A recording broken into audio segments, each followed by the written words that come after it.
History and nature. History of Cuba. The history of Cuba is characterized by dependence on outside powers, Spain, the US, and the USSR.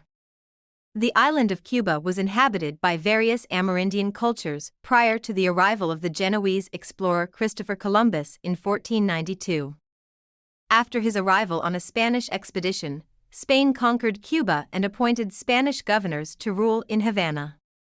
The administrators in Cuba were subject to the Viceroy of New Spain and the local authorities in Hispaniola. In 1762–63, Havana was briefly occupied by Britain, before being returned to Spain in exchange for Florida.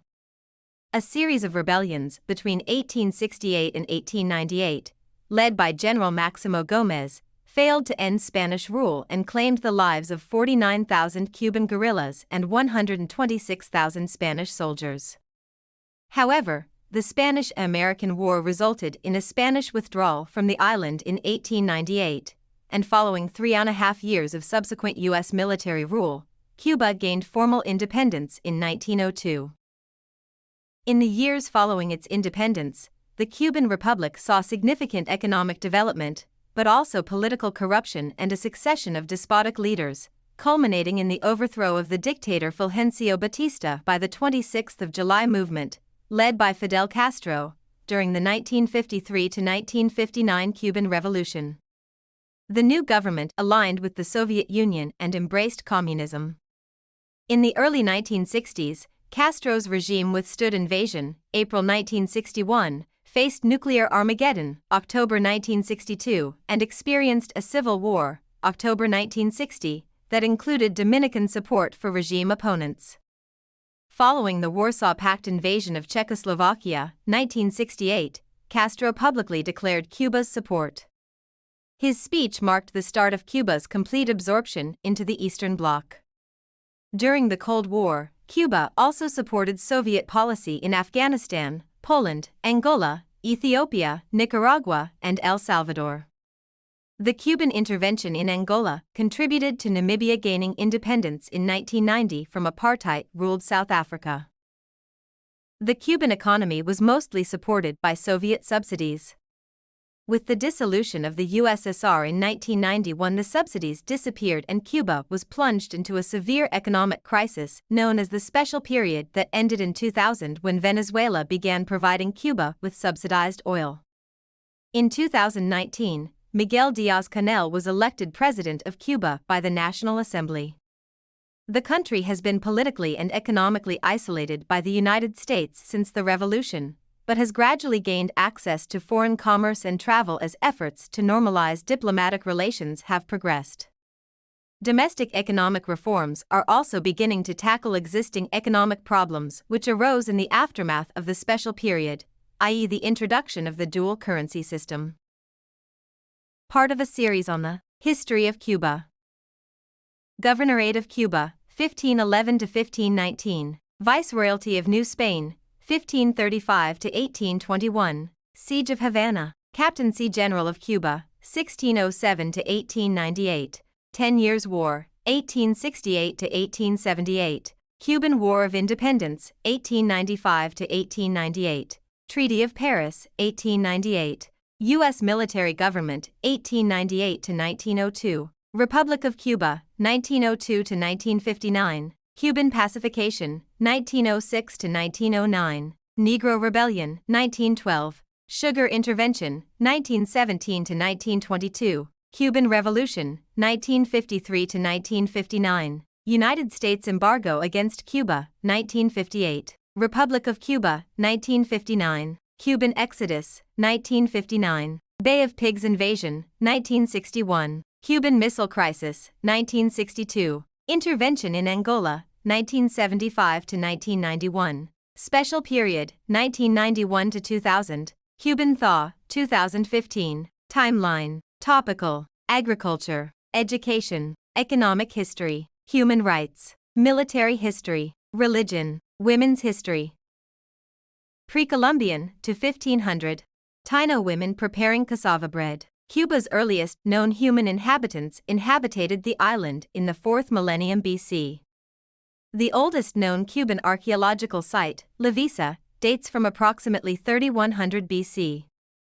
A wider distribution of sites date from after 2000 BC, most notably represented by the Cayo Redondo and Guayabo Blanco cultures of western Cuba.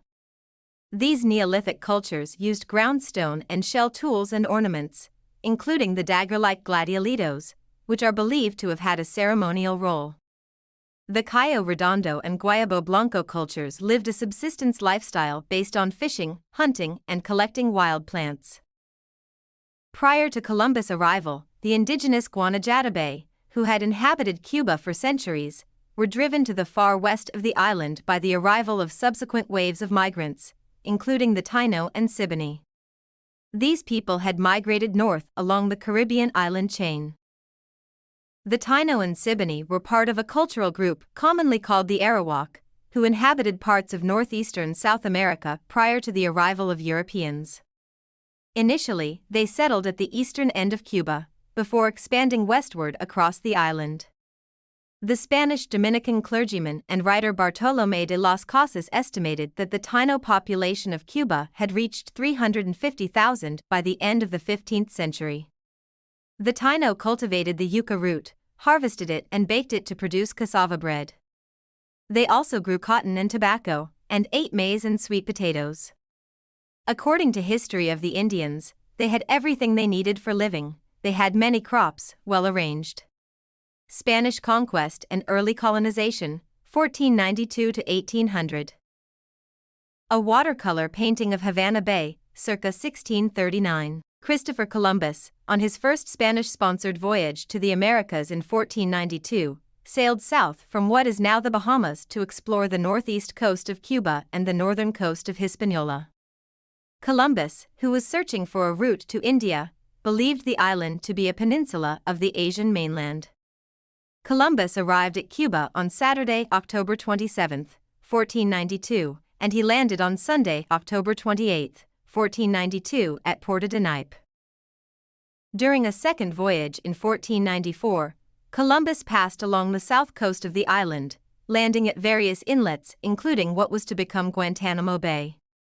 With the Papal Bull of 1493, Pope Alexander VI commanded Spain to conquer, colonize, and convert the pagans of the New World to Catholicism. On arrival, Columbus observed the Taino dwellings, describing them as looking like tents in a camp. All were of palm branches, beautifully constructed. The Spanish began to create permanent settlements on the island of Hispaniola, east of Cuba, soon after Columbus' arrival in the Caribbean, but the coast of Cuba was not fully mapped by Europeans until 1508, when Sebastián de Ocampo completed this task. In 1511, Diego Velázquez de Cuellar set out from Hispaniola to form the first Spanish settlement in Cuba, with orders from Spain to conquer the island. The settlement was at Baracá, but the new settlers were greeted with stiff resistance from the local Taino population. The Tainos were initially organized by cacique, chieftain Otway, who had himself relocated from Hispaniola to escape the brutalities of Spanish rule on that island. After a prolonged guerrilla campaign, Otway and successive chieftains were captured and burnt alive, and within 3 years the Spanish had gained control of the island. In 1514, a south coast settlement was founded in what was to become the first Havana location. The current city was founded in 1519. Clergyman Bartolomé de las Casas observed a number of massacres initiated by the invaders as the Spanish swept over the island, notably the massacre near Camagüey of the inhabitants of Tsauna. According to his account, some 3,000 villagers had traveled to Manzanillo to greet the Spanish with loaves, fishes, and other foodstuffs, and were without provocation butchered. The surviving indigenous groups fled to the mountains or the small surrounding islands before being captured and forced into reservations. One such reservation was Guanabacá, which is today a suburb of Havana. A monument to the Taino chieftain Otway in Baracá, Cuba. In 1513, Ferdinand II of Aragon issued a decree establishing the encomienda land settlement system that was to be incorporated throughout the Spanish Americas. Velázquez, who had become governor of Cuba relocating from Baracá to Santiago de Cuba, was given the task of apportioning both the land and the indigenous peoples to groups throughout the new colony. The scheme was not a success, however, as the natives either succumbed to diseases brought from Spain such as measles and smallpox, or simply refused to work, preferring to slip away into the mountains. Desperate for labor to toil the new agricultural settlements, the conquistadors sought slaves from surrounding islands and the continental mainland. Velázquez's lieutenant Hernán Cortés launched the Spanish conquest of the Aztec Empire in Cuba, sailing from Santiago to the Yucatan Peninsula. However, these new arrivals followed the indigenous peoples by also dispersing into the wilderness or dying of disease. Despite the difficult relations between the natives and the new Europeans, some cooperation was in evidence. The Spanish were shown by the natives how to nurture tobacco and consume it in the form of cigars. There were also many unions between the largely male Spanish colonists and indigenous women. Modern-day studies have revealed traces of DNA that renders physical traits similar to Amazonian tribes in individuals throughout Cuba, although the native population was largely destroyed as a culture and civilization after 1550. Under the Spanish New Laws of 1552, indigenous Cuban were freed from encomienda, and 7 towns for indigenous peoples were set up. There are indigenous descendant Cuban, Taino, families in several places, mostly in eastern Cuba. The indigenous community at Caridad de los Indios, Guantánamo, is one such nucleus. An association of indigenous families in Jiguani, near Santiago, is also active. The local indigenous population also left their mark on the language, with some 400 Taino terms and place names surviving to the present day. The name of Cuba itself, Havana, Camagüey, and many others were derived from classic Taino, and indigenous words such as tobacco, hurricane, and canoe were transferred to English and are used today. Arrival of African slaves, 1500 to 1820. A 1736 colonial map by Herman Moll of the West Indies and Mexico, together comprising New Spain, with Cuba visible in the center.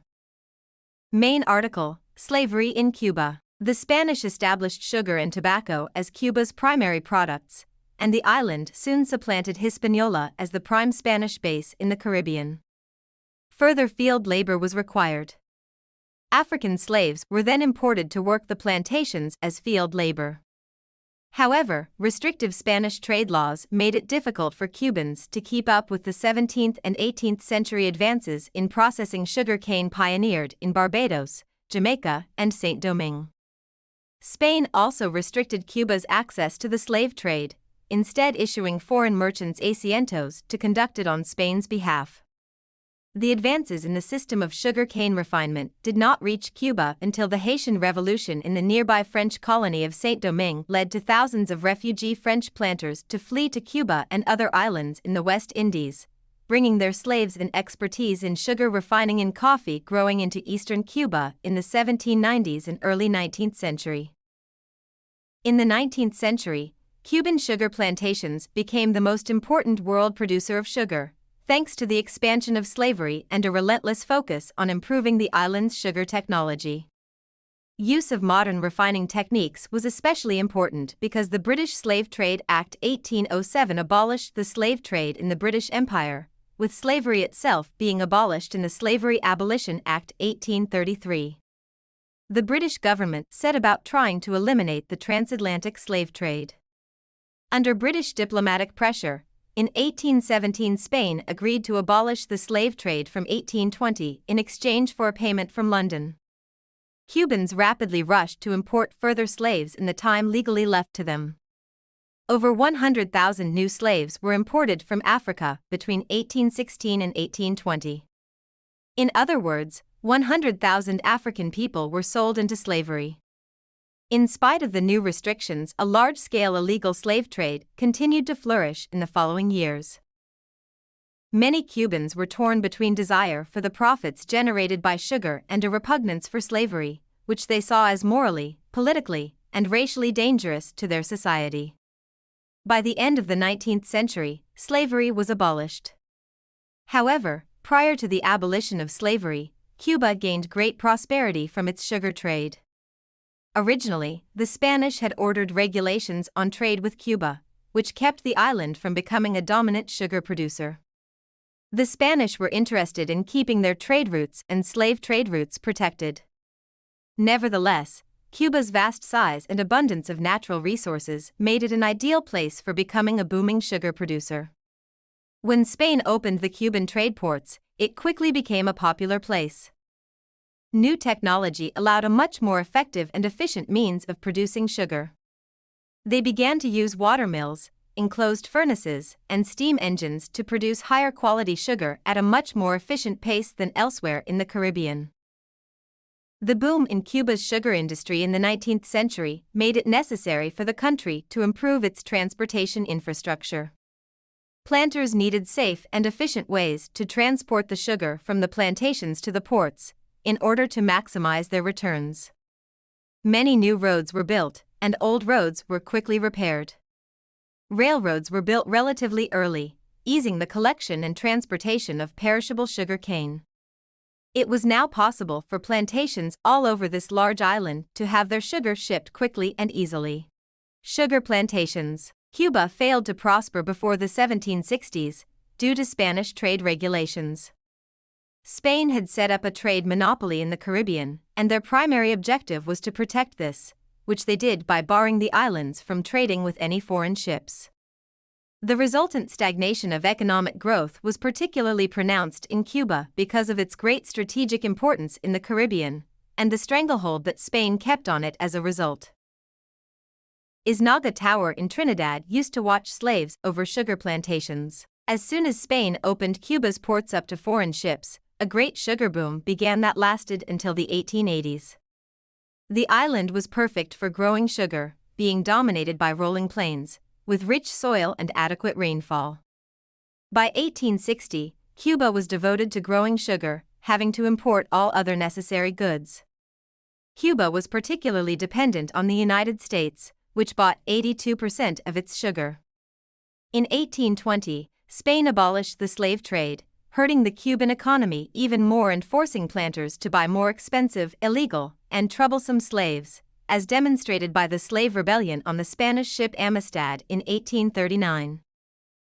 Cuba under attack, 1500 to 1800. The fortress of El Morro in Havana, built in 1589. The British fleet entering Havana, August 21, 1762, a 1775 painting by Dominique Serres. Colonial Cuba was a frequent target of buccaneers, pirates, and French corsairs seeking Spain's New World riches. In response to repeated raids, defenses were bolstered throughout the island during the 16th century. In Havana, the fortress of Castillo de los Tres Reyes Magos del Morro was built to deter potential invaders, which included the English privateer Francis Drake, who sailed within sight of Havana harbor but did not disembark on the island. Havana's inability to resist invaders was dramatically exposed in 1628, when a Dutch fleet led by Piet Hein plundered the Spanish ships in the city's harbor. 38. In 1662, English pirate Christopher Myngs captured and briefly occupied Santiago de Cuba on the eastern part of the island, in an effort to open up Cuba's protected trade with neighboring Jamaica. Nearly a century later, the British Royal Navy launched another invasion, capturing Guantanamo Bay in 1741 during the War of Jenkins' Ear with Spain. Edward Vernon, the British admiral who devised the scheme, saw his 4,000 occupying troops capitulate to raids by Spanish troops, and more critically, an epidemic, forcing him to withdraw his fleet to British Jamaica. In the War of the Austrian Succession, the British carried out unsuccessful attacks against Santiago de Cuba in 1741 and again in 1748. Additionally, a skirmish between British and Spanish naval squadrons occurred near Havana in 1748. The 7 Years' War, which erupted in 1754 across 3 continents, eventually arrived in the Spanish Caribbean. Spain's alliance with the French pitched them into direct conflict with the British, and in 1762 a British expedition of 5 warships and 4,000 troops set out from Portsmouth to capture Cuba. The British arrived on June 6, and by August had Havana under siege. 40. When Havana surrendered, the admiral of the British fleet, George Keppel, the third Earl of Albemarle, entered the city as a new colonial governor and took control of the whole western part of the island. The arrival of the British immediately opened up trade with their North American and Caribbean colonies, causing a rapid transformation of Cuban society. Though Havana, which had become the third largest city in the Americas, was to enter an era of sustained development and closening ties with North America during this period, the British occupation of the city proved short-lived. Pressure from London sugar merchants, fearing a decline in sugar prices, forced a series of negotiations with the Spanish over colonial territories. Less than a year after Havana was seized, the Peace of Paris was signed by the three warring powers, ending the 7 Years' War. The treaty gave Britain Florida in exchange for Cuba on France's recommendation to Spain. The French advised that declining the offer could result in Spain losing Mexico and much of the South American mainland to the British. In 1781, General Bernardo de Galvez, the Spanish governor of Louisiana, reconquered Florida for Spain with Mexican, Puerto Rican, Dominican, and Cuban troops. Reformism, Annexation, and Independence, 1800 to 1898. In the early 19th century, three major political currents took shape in Cuba: reformism, annexation, and independence. In addition, spontaneous and isolated actions carried out from time to time added a current of abolitionism. The 1776 Declaration of Independence by the 13 of the British colonies of North America and the successes of the French Revolution of 1789 influenced early Cuban liberation movements, as did the successful revolt of black slaves in Haiti in 1791. One of the first of such movements in Cuba, headed by the free black Nicolas Morales, aimed at gaining equality between mulatto and whites and at the abolition of sales taxes and other fiscal burdens. Morales' plot was discovered in 1795 in Bayamo, and the conspirators were jailed. Reform, autonomy, and separatist movements. As a result of the political upheavals caused by the Iberian Peninsular War of 1807 to 1814 and of Napoleon's removal of Ferdinand VII from the Spanish throne in 1808, a Western separatist rebellion emerged among the Cuban Creole aristocracy in 1809 and 1810. One of its leaders, Joaquin Infante, drafted Cuba's first constitution, declaring the island a sovereign state, presuming the rule of the country's wealthy, maintaining slavery as long as it was necessary for agriculture, establishing a social classification based on skin color, and declaring Catholicism the official religion. This conspiracy also failed, and the main leaders were sentenced to prison and deported to Spain.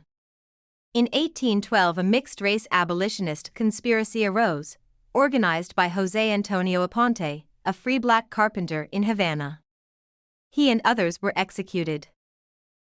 The Spanish Constitution of 1812, and the legislation passed by the Cortes of Cádiz after it was set up in 1808, instituted a number of liberal political and commercial policies, which were welcomed in Cuba but also curtailed a number of older liberties. Between 1810 and 1814, the island elected 6 representatives to the Cortes, in addition to forming a locally elected provincial deputation. Nevertheless, the liberal regime and the constitution proved ephemeral. Ferdinand VII suppressed them when he returned to the throne in 1814. Therefore, by the end of the 1810s, some Cubans were inspired by the successes of Simón Bolívar in South America, despite the fact that the Spanish Constitution was restored in 1820. Numerous secret societies emerged, most notably the so-called Soles y Reyes de Bolívar, founded in 1821 and led by José Francisco Lemus. It aimed to establish the Free Republic of Cubanacan, a Taino name for the center of the island, and it had branches in 5 districts of the island. In 1823, the society's leaders were arrested and condemned to exile. In the same year, King Ferdinand VII, with French help and with the approval of the Quintuple Alliance, managed to abolish constitutional rule in Spain yet again and to re-establish absolutism.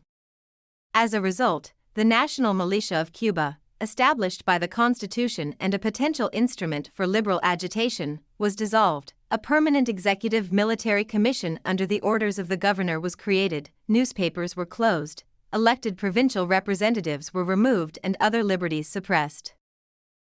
This suppression, and the success of independence movements in the former Spanish colonies on the North American mainland led to a notable rise of Cuban nationalism.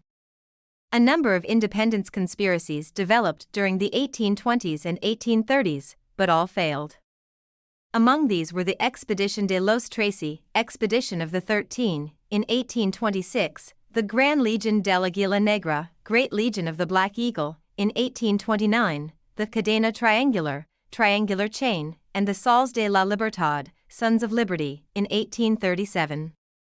Leading national figures in these years included Felix Varela, 1788 to 1853, and Cuba's first revolutionary poet, José María Heredia, 1803 to 1839. Between 1810 and 1826, 20,000 Royalist refugees from the Latin American revolutions arrived in Cuba. They were joined by others who left Florida when Spain ceded it to the United States in 1819. These influxes strengthened loyalist, pro-Spanish sentiments on the island. Anti-slavery and independence movements. In 1826, the first armed uprising for independence took place in Puerto Príncipe, Camagüey Province, led by Francisco de Aguero and Andrés Manuel Sánchez. Aguero, a white man, and Sánchez, a mulatto, were both executed, becoming the first popular martyrs of the Cuban independence movement. The 1830s saw a surge of activity from the reformist movement, whose main leader, José Antonio Sacco, stood out for his criticism of Spanish despotism and of the slave trade. Nevertheless, this surge bore no fruit. Cubans remained deprived of the right to send representatives to the Spanish Parliament, and Madrid stepped up repression. Nonetheless, Spain had long been under pressure to end the slave trade. In 1817, Ferdinand VII signed a decree, to which the Spanish Empire did not adhere. Under British diplomatic pressure, the Spanish government signed a treaty in 1835 which pledged to eventually abolish slavery and the slave trade. Citation needed. In this context, black revolts in Cuba increased and were put down with mass executions. One of the most significant was the Conspiración de la Escalera, Ladder Conspiracy, which started in March 1843 and continued until 1844. The conspiracy took its name from a torture method, in which black persons were tied to a ladder and whipped until they confessed or died. The Ladder Conspiracy involved free black persons and enslaved, as well as white intellectuals and professionals. It is estimated, by whom, that 300 black and mixed-race persons died from torture, 78 were executed, over 600 were imprisoned and over 400 expelled from the island. See comments in new translation of Villaverde's Cecilia Valdez. The executed included the leading poet Gabriel de la Concepción Valdez, E.S., 1809 to 1844, now commonly known as Plácido. José Antonio Sacco, one of Cuba's most prominent thinkers, was expelled from Cuba. Spanish General Arsenio Martínez Campos in Havana, colonial Cuba, 1878. Following the 1868 to 1878 rebellion of the 10 Years' War, all slavery was abolished by 1886, making Cuba the second-to-last country in the Western Hemisphere to abolish slavery, with Brazil being the last. Instead of black people, slave traders looked for other sources of cheap labor, such as Chinese colonists and Indians from Yucatan. Another feature of the population was the number of Spanish-born colonists, known as peninsulars, who were mostly adult males. They constituted between 10 and 20% of the population between the middle of the 19th century and the Great Depression of the 1930s. The possibility of annexation by the United States. See also, Ostend Manifesto. Black unrest and attempts by the Spanish metropolis to abolish slavery motivated many Creoles to advocate Cuba's annexation by the United States, where slavery was still legal. Other Cubans supported the idea due to their desire for American-style economic development and democratic freedom. The annexation of Cuba was repeatedly proposed by government officials in the United States. In 1805, President Thomas Jefferson considered annexing Cuba for strategic reasons, sending secret agents to the island to negotiate with Captain General Samarulos. In April 1823, U.S. Secretary of State John Quincy Adams discussed the rules of political gravitation, in a theory often referred to as the ripe fruit theory. Adams wrote, "There are laws of political as well as physical gravitation, and if an apple severed by its native tree cannot choose but fall to the ground, Cuba, forcibly disjoined from its own unnatural connection with Spain, and incapable of self-support, can gravitate only towards the North American Union, which by the same law of nature, cannot cast her off its bosom." He furthermore warned that the transfer of Cuba to Great Britain would be an event unpropitious to the interest of this union. Adams voiced concern that a country outside of North America would attempt to occupy Cuba upon its separation from Spain. He wrote, "The question both of our right and our power to prevent it, if necessary, by force, already obtrudes itself upon our councils, and the administration is called upon, in the performance of its duties to the nation, at least to use all the means with the competency to guard against and forfend it." On December 2, 1823, U.S. President James Monroe specifically addressed Cuba and other European colonies in his proclamation of the Monroe Doctrine. Cuba, located just 94 miles (151 kilometers) from Key West, Florida, was of interest to the doctrine's founders, as they warned European forces to leave America for the Americans. The most outstanding attempts in support of annexation were made by the Venezuelan filibuster General Narciso Lopez, who prepared 4 expeditions to Cuba in the U.S. The first 2, in 1848 and 1849, failed before departure due to U.S. opposition. The third, made up of some 600 men, managed to land in Cuba and take the central city of Cardenas, but failed eventually due to a lack of popular support. Lopez's 4th expedition landed in Pinar del Rio province with around 400 men in August 1851. The invaders were defeated by Spanish troops and Lopez was executed. The struggle for independence. Depiction of an engagement between Cuban rebels and Spanish royalists during the 10 Years' War, 1868-78. In the 1860s, Cuba had 2 more liberal-minded governors, Serrano and Dulce, who encouraged the creation of a reformist party, despite the fact that political parties were forbidden. But they were followed by a reactionary governor, Francisco Lersundi, who suppressed all liberties granted by the previous governors and maintained a pro-slavery regime. On October 10, 1868, the landowner Carlos Manuel de Céspedes declared Cuban independence and freedom for his slaves. This began the 10 Years' War, which lasted from 1868 to 1878. The Dominican Restoration War, 1863-65, brought to Cuba an unemployed mass of former Dominican white and light-skinned mulattoes who had served with the Spanish Army in the Dominican Republic before being evacuated to Cuba and discharged from the army. Some of these former soldiers joined the new Revolutionary Army and provided its initial training and leadership. Defense of a train attacked by Cuban insurgents. With reinforcements and guidance from the Dominicans, the Cuban rebels defeated Spanish detachments, cut railway lines, and gained dominance over vast sections of the eastern portion of the island. The Spanish government used the voluntary corps to commit harsh and bloody acts against the Cuban rebels, and the Spanish atrocities fueled the growth of insurgent forces in eastern Cuba. However, they failed to export the revolution to the West. On May 11, 1873, Ignacio Agramont was killed by a stray bullet. Céspedes was surprised and killed on February 27, 1874. In 1875, Máximo Gómez began an invasion of Las Villas west of a fortified military line, or troca, bisecting the island. The troca was built between 1869 and 1872. The Spanish erected it to prevent Gómez to move westward from Orient Province. It was the largest fortification built by the Spanish in the Americas. Gómez was controversial in his calls to burn sugar plantations to harass the Spanish occupiers. After the American Admiral Henry Reeve was killed in 1876, Gómez ended his campaign.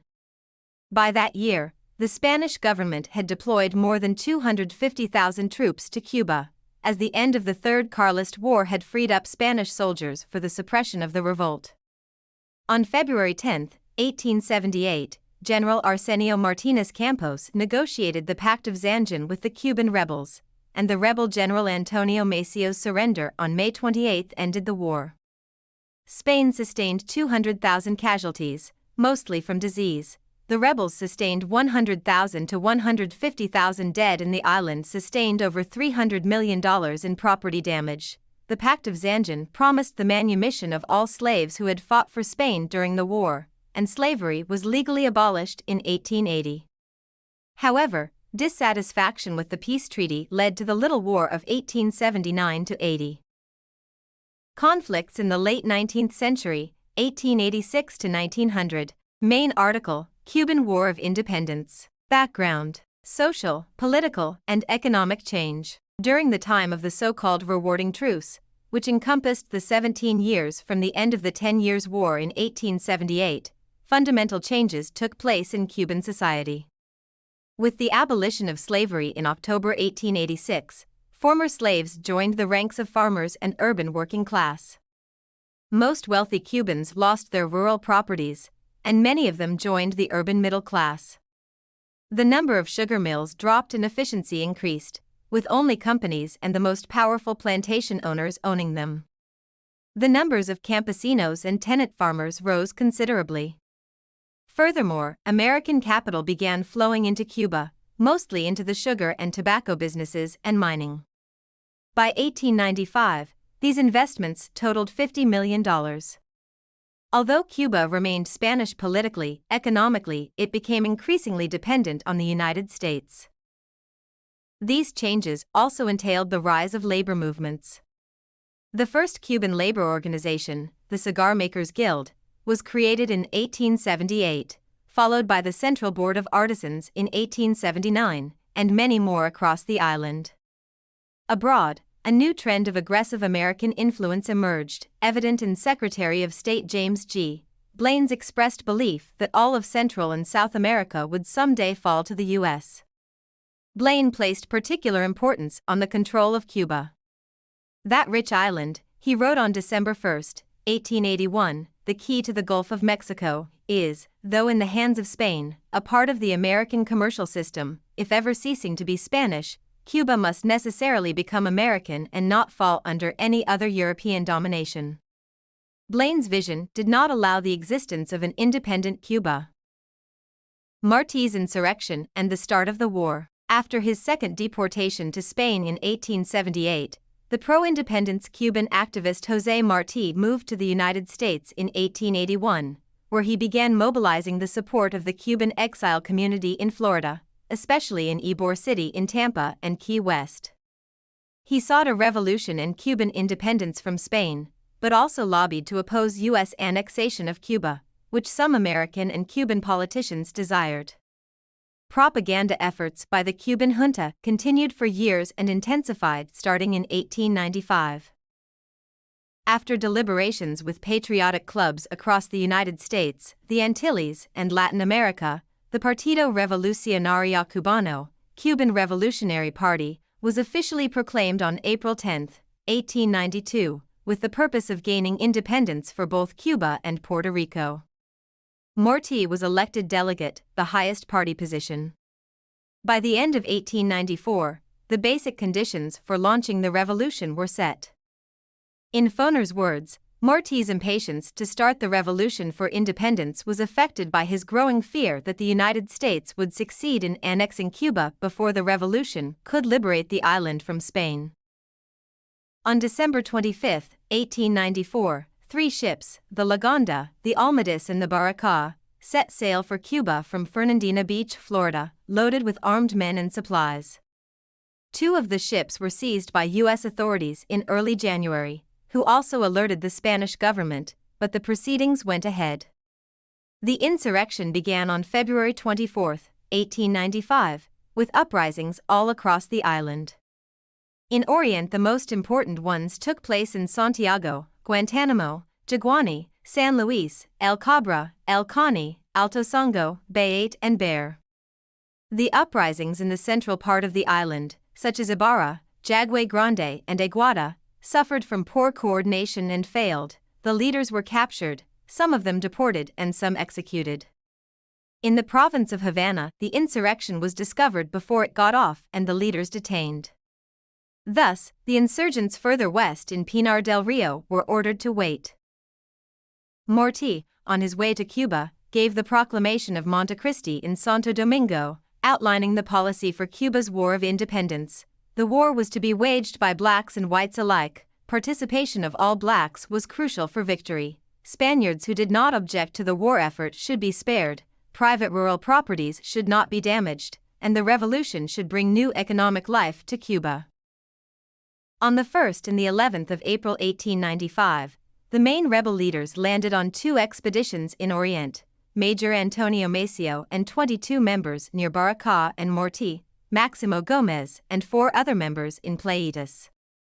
Around that time, Spanish forces in Cuba numbered about 80,000, of which 20,000 were regular troops, and 60,000 were Spanish and Cuban volunteers. The latter were a locally enlisted force that took care of most of the guard and police duties on the island. Wealthy landowners would volunteer a number of their slaves to serve in this force, which was under local control and not under official military command. By December, 98,412 regular troops had been sent to the island and the number of volunteers had increased to 63,000 men. By the end of 1897, there were 240,000 regulars and 60,000 irregulars on the island. The revolutionaries were far outnumbered.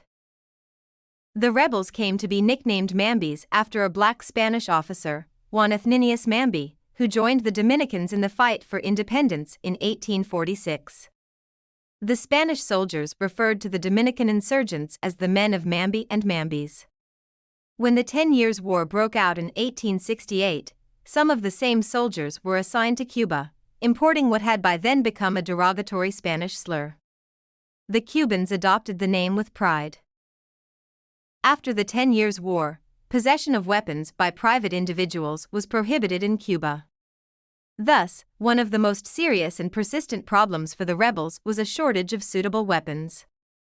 This lack of arms forced them to utilize guerrilla tactics, using the environment, the element of surprise, fast horses, and simple weapons such as machetes. Most of their firearms were acquired in raids on the Spaniards. Between June 11, 1895 and November 30, 1897, 60 attempts were made to bring weapons and supplies to the rebels from outside Cuba, but only one succeeded, largely due to British naval protection. 28 of these resupply attempts were halted within U.S. territory, 5 were intercepted by the U.S. Navy, 4 by the Spanish Navy, 2 were wrecked, 1 was driven back to port by a storm, and the fate of another is unknown. Escalation of the war. Rebel leaders engaged in extensive propaganda to get the U.S. to intervene, as shown in this cartoon in an American magazine. Colombia, the American people, reaches out to help oppressed Cuba in 1897 while Uncle Sam, the U.S. government, is blind to the crisis and will not use its powerful guns to help. Judge Magazine, February 6, 1897. Morti was killed on May 19, 1895, during a reckless charge against entrenched Spanish forces, but Maximo Gómez, a Dominican, and Antonio Maceo, a mulatto, fought on, taking the war to all parts of Orient. Gómez used scorched earth tactics, which entailed dynamiting passenger trains and burning the Spanish loyalists' property and sugar plantations, including many owned by Americans. By the end of June, all of Camagüey was at war. Continuing west, Gómez and Maceo joined up with veterans of the 1868 war, Polish internationalists, General Carlos Roloff and Serafin Sanchez in Los Villas, swelling their ranks and boosting their arsenal. In mid-September, representatives of the 5 Liberation Army Corps assembled in Camagüey, to approve the Camagüey Constitution. This constitution established a central government, which grouped the executive and legislative powers into one entity, the Government Council, which was headed by Salvador Cisneros and Bartolomé Masso. After a period of consolidation in the 3 eastern provinces, the liberation armies headed for Camagüey and then for Matanzas, outmaneuvering and deceiving the Spanish army several times.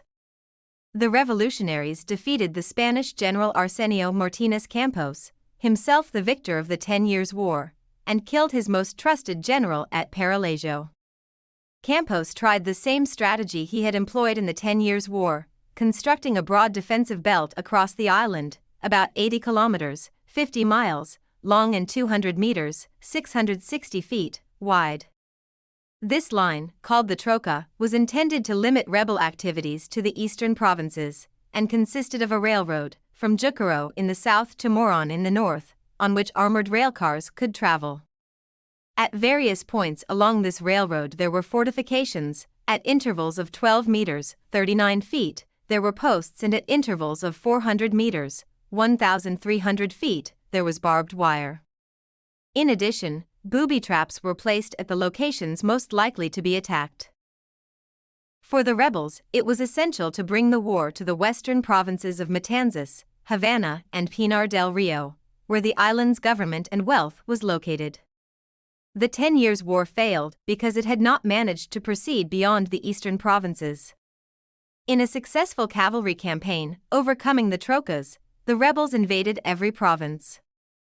Surrounding all the larger cities and well-fortified towns, they arrived at the westernmost tip of the island on January 22, 1896, exactly 3 months after the invasion near Baragua. Cuban victims of Spanish reconcentration policies. Human skulls and bones in Havana Harbor, 1898.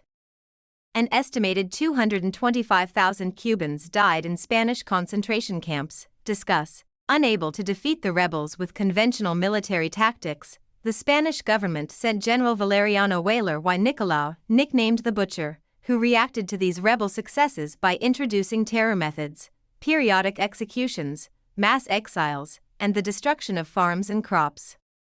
These methods reached their height on October 21, 1896, when he ordered all countryside residents and their livestock to gather in various fortified areas and towns occupied by his troops within 8 days. Hundreds of thousands of people had to leave their homes, creating appalling conditions of overcrowding in the towns and cities. This was the first recorded and recognized use of concentration camps where non-combatants were removed from their land to deprive the enemy of succor, and then the internees were subjected to appalling conditions. The Spanish also employed the use of concentration camps in the Philippines shortly after, again resulting in massive non-combatant fatalities. It is estimated that this measure caused the death of at least 1/3 of Cuba's rural population. The forced relocation policy was maintained until March 1898. Since the early 1880s, Spain had also been suppressing an independence movement in the Philippines, which was intensifying. Spain was thus now fighting 2 wars, which placed a heavy burden on its economy. In secret negotiations in 1896, Spain turned down the United States' offers to buy Cuba. Maceo was killed on December 7, 1896, in Havana province, while returning from the west.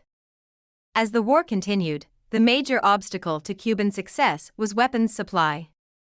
Although weapons and funding came from within the United States, the supply operation violated American laws, which were enforced by the U.S. Coast Guard. Of 71 resupply missions, only 27 got through, with 5 being stopped by the Spanish and 33 by the U.S. Coast Guard. In 1897, the Liberation Army maintained a privileged position in Camagüey and Orient, where the Spanish only controlled a few cities. Spanish liberal leader Praxedes Sagasta admitted in May 1897, after having sent 200,000 men and shed so much blood, "We don't own more land on the island than what our soldiers are stepping on." The rebel force of 3,000 defeated the Spanish in various encounters, such as the Battle of La Reforma and the surrender of Las Tunas on August 30, and the Spaniards were kept on the defensive. Las Tunas had been guarded by over 1,000 well-armed and well-supplied men. As stipulated at the Jimaguayu Assembly 2 years earlier, a second Constituent Assembly met in La Yaya, Camagüey, on October 10, 1897. The newly adopted constitution decreed that a military command be subordinated to civilian rule. The government was confirmed, naming Bartolomé Masso as president and Domingo Méndez Capote as vice president.